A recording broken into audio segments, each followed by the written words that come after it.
অসমৰ আঞ্চলিক ৰাজনীতিত জাতীয়তাবাদৰ প্ৰেক্ষাপটত আজিৰ দিনটো এটা ঐতিহাসিক দিন হিচাপে মই চিহ্নিত কৰিব খোজোঁ। কাৰণ যি সময়ত বিজেপিৰ শাসনত, বিজেপিৰ কূটনীতিত, ষড়যন্ত্ৰত চাৰিওফালে ধ্বংসযজ্ঞ চলিছে আৰু ভয় ভাবুকিৰে ৰাজনৈতিক শক্তিবিলাকক যিধৰণে দমন কৰি ৰাখিছে আৰু আঞ্চলিকতাবাদী শক্তি বুলি দাবী কৰা কিছুমানে যিধৰণে আপোচ কৰিছে, সেই প্ৰেক্ষাপটত যদি চাই আজি দেখিব যে এটা নতুন অধ্যায়ৰ সূচনা হৈছে। বৰ সাংঘাতিক বুলি আমি দাবী কৰিব নোৱাৰোঁ, কিন্তু আঞ্চলিকতাবাদ অবিহনে অসমৰ কেতিয়াও অসমীয়া খিলঞ্জীয়া মানুহৰ কোনো মুক্তি নাই। আৰু মই মোৰ জীৱনত সাংবাদিক হৈ থকাৰ দিনৰে পৰা আঞ্চলিকতাবাদ জাতীয় প্ৰশ্নত সদায় অগ্ৰাধিকাৰ দি আহিছোঁ। আৰু তাৰ কাৰণে মই বহুত কষ্ট, বহুত অত্যাচাৰ, বিভিন্ন সময়ত চৰকাৰে মোক জেলত নিক্ষেপ কৰিছে।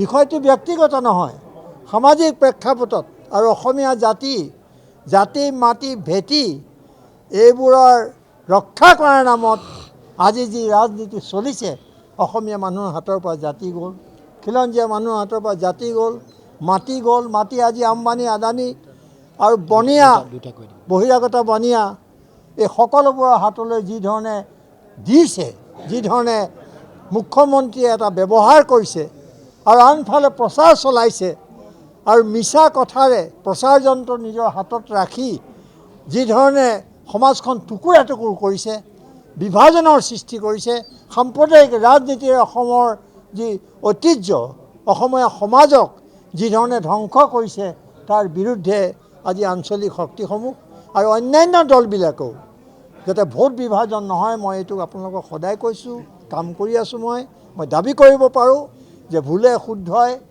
সফলতা যিমানেই নাপাওঁ কিয় বা নাপাইছোঁ, কিন্তু এই চেষ্টা আমাৰ অব্যাহত আছে। আৰু তাৰে এটা আজি অংশ জাতীয় দল অসম আঞ্চলিকতাবাদ শক্তিশালী কৰাৰ স্বাৰ্থত, জাতীয় সংগ্ৰাম আগুৱাই নিয়াৰ স্বাৰ্থত, খিলঞ্জীয়া মানুহৰ নিজৰ ভূমিত অধিকাৰ সাব্যস্ত কৰাৰ স্বাৰ্থত আজি অসম জাতীয় পৰিষদৰ লগত চামিল হোৱাৰ সিদ্ধান্ত গ্ৰহণ কৰিছে। এই সিদ্ধান্ত আগতে লোৱা হৈছিল, কিন্তু কাৰ্যকৰী কৰোঁতে অলপ পলম হৈছে। আৰু এইটো ঠিক যে জাতীয় দলে কিয় বাছি ল'লে অসম জাতীয় পৰিষদক, কাৰণ আমি লক্ষ্য কৰিছোঁ যে লুৰিণজ্যোতি গগৈ, জগদীশ ভূঞা আদিৰ নেতৃত্বত অসম জাতীয় পৰিষদে এটা নতুন আশাৰ সঞ্চাৰ কৰিছে আৰু তেওঁলোকে এটা আপোচহীনভাৱে আঞ্চলিকতাবাদৰ স্থিতি গ্ৰহণ কৰিছে, আমি লক্ষ্য কৰি আছোঁ। আৰু লুৰিণজ্যোতি গগৈক মই বিশেষভাৱে ক'ব খোজোঁ যে তেওঁ এটা আঞ্চলিক ৰাজনীতিত এটা উজ্জ্বল নক্ষত্ৰ।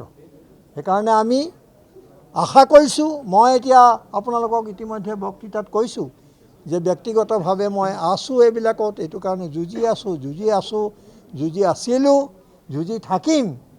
মই মোৰ যি পাৰোঁ শক্তিৰে মই কামবোৰ কৰি যাম, কিন্তু মই কোনো পদবী গ্ৰহণ কৰিব খোজা নাই। কাৰণ এইটো প্ৰশ্ন আপোনালোকে কৰিবৰ কাৰণে কৈছোঁ মই, যে মই কোনো তেনেকুৱা পদবী গ্ৰহণ কৰিব খোজা নাই। কিন্তু নকৰিলেও মই বিৰোধী ঐক্যৰ স্বাৰ্থত, আমাৰ 6জনীয়া গোট আছে, মই নাগৰিক সমাজৰ সভাপতি, আপোনালোকে জানে। মই অল ইণ্ডিয়া ভাৰত জোড়ো অভিযানৰ মই অন্যতম এগৰাকী মেণ্টৰ। গতিকে মোৰ বহুত দায়িত্ব আছে। লিখা মেলা জগতখনলৈ মই আকৌ অলপ ব্যস্ত হ'ব খুজিছোঁ। নানান কাৰণত মই পদবী নল'ব পাৰোঁ, কিন্তু মোৰ শুভেচ্ছা, মোৰ সহযোগিতা, কাইলৈ বিভিন্ন নিৰ্বাচনৰ সময়ত যদি লুৰিণজ্যোতি গগৈয়ে বিচাৰে তেওঁক জিকাবৰ কাৰণে আপ্ৰাণ চেষ্টা কৰিম, তাত বহি ল'ম। কাৰণ ডিব্ৰুগড়ত আমি তেওঁ MP উঠোঁতেও, সাংসদ উঠোঁতেও আমি তাত বহি লৈছিলোঁ, কেম্প কৰি লৈছিলোঁ। গতিকে